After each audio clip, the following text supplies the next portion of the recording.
देता हूं। The three-day-long National Conference of Vice Chancellors on Transformative Higher Education for Atmanirbhar Bharat ended today with its valedictory session graced by Assam Governor Gulab Chand Kataria as the chief guest. The conference was organized by the Association of Indian Universities, New Delhi, in collaboration with the University of Science and Technology, Meghalaya, from 23rd to 25th March at USTM campus. In his address, Kataria thanked AIU and all the vice-chancellors on behalf of Assam and all the states of the Northeast for participating in the conference. Rakam A. Sangma, Education Minister of Meghalaya, addressed the participants as a special guest of honor.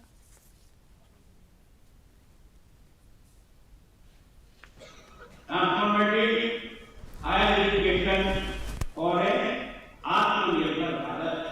तो विषय का चयन किया उसके लिए आपको बहुत बहुत धन्यवाद देता हूँ कि अगर सारे विश्वविद्यालय को और यहाँ पढ़ाए हुए सारे विश्वविद्यालय को इस और सोचने के लिए एक दिशा मिले तो निश्चित रूप से हम जो कल्पना कर रहे हैं कि भारत विश्व गुरु आने वाले कुछ समय बनेगा वो आपके और हमारे सबके प्रयत्न से निश्चित रूप से उस पायदान पर हम जा पाएंगे। ऐसा मैं आपका दीर्घजनों से उम्मीद करता हूँ। Transport Minister Abu Tahir Mondal has informed